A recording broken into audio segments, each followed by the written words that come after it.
So how did you get hooked up with Burrow? I mean, how does this go down? Did you know him for a long time, or did you start chatting with him during last year at LSU? What's your connection to Joe? Well, I'd heard about him. I'm pretty connected through the Elite 11 with a lot of the high school kids coming out, and a lot of the guys who were playing on Sundays are guys that I saw when they were younger. But with that being said, I see a lot of guys. So Joe didn't necessarily stick out from that standpoint. But as he left and went to LSU, I just kind of followed that. I ran into Coach Orgeron, who was my older brother Carson's. He was the D-line coach at USC. I'm talking about way back. Oh, yeah. Right?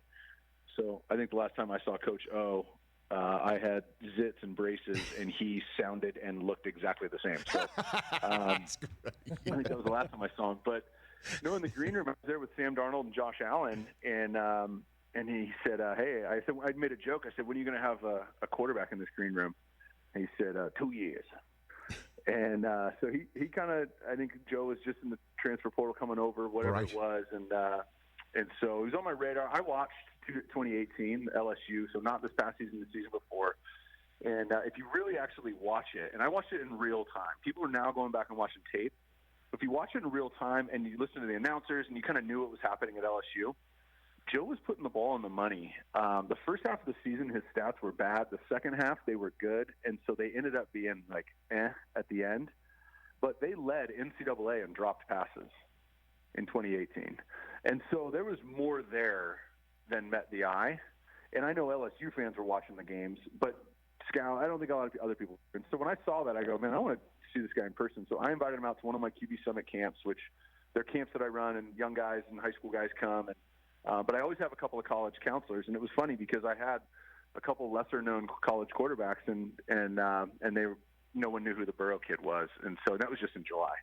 But when I had him out there, he was throwing with Sam Darnold and Josh Allen, some of these older guys that were out there, and we all kind of said the same thing. We said, man, this guy's a little different, a little more confident than everybody else, a little more mature. And when you hear him talk about his team, man, it sounds like they got a chance to go on a run. And when I learned more about it, I actually went on a couple different media pieces in July and said, look, there's a kid no one's talking about who's got a chance to go really high in the draft, win the Heisman, win the national championship. So I at least saw the writing on the wall that was potential. I didn't know he was going to do what he did, but there was enough key ingredients there where I think you could see it. So what does he need to work on? Seems like he makes all the throws, Jordan, but what did you see and tweak, and what do you think he brings in terms of the skill set about working on as a professional? Well, I get a chance to spend 3 straight months with these guys, which is the biggest time period from when they start playing football to the end of a 15-year career. The draft phase actually represents the greatest opportunity, in my opinion, to take a step because they don't have school, class, marketing things. Their friends aren't trying to get them to go out. They don't have teammates. They can just focus on themselves. So what I do at that time is I break down into 2 areas that we're going to focus on. One is what needs to be developed, which is a nice way of saying what needs to be fixed. Yes. And the second one is what just needs to be introduced. Like what have you just not done yet because they didn't ask you to do that you're going to. So part of that is coverages that they're going to see. Well, they don't run all the same coverages in the NFL they do in college. And with Joe, they were from week 4 on, they were basically in a 5-man protection every pass play, meaning they only had the 5 guys blocking. They had 5 guys out in a route. And Joe had a lot of protection responsibilities to be able to, to allocate for the rushers that were coming. And so the big part was just getting him caught up on 6-man protections and 7-man protections and play actions, all the under center footwork. He was predominantly in gun. So a lot of the stuff I did with Joe was really just introducing him to what he's going to see. We didn't really spend a lot of time getting him ready for the draft. I spent the majority of the time trying to get him ready to play his rookie year. Okay.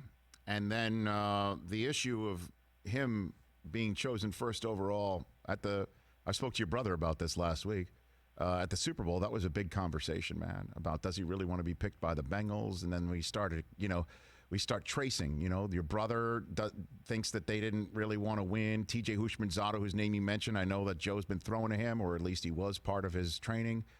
How much does that play into what's going down Thursday night? Does Joe really is he all in if he gets chosen by the Bengals, Jordan?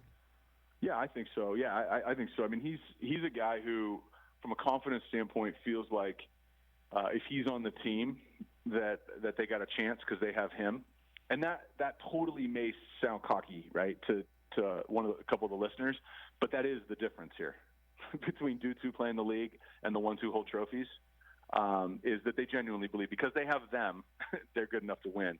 And so, and Joe's, I think he's looking at this and going, man, I think if I can step into a program, he took over a high school program, turned that around. He went to LSU and they did things they'd never done before. And so I feel like he's stepping into the league and feels like he can win with anybody. And I think if you look at the Bengals, if you look at any of these teams that were rumored to try and get to one, really any of the teams in the top, there's reasons to believe that if they have Joe, they can win. And there's also things to be concerned about. And so I think that's across the board. And then connecting the dots between my brother and I, look, that was a Marvin Lewis ran team. That was different. Times have changed, some for the better, some for the worse. I don't even know. But when you change the regime, things change. And so I don't even know that my opinion even matters because it's from 9 years ago, And so I think Joe's looking at this going, all right, if he's blessed and they take him number one, he's looking around at a roster he thinks he can win with and a division he thinks he'll be competitive in, and I think he'd look at any situation that way. Hey, you watched all the way to the end. Thanks for that. Watch more right here.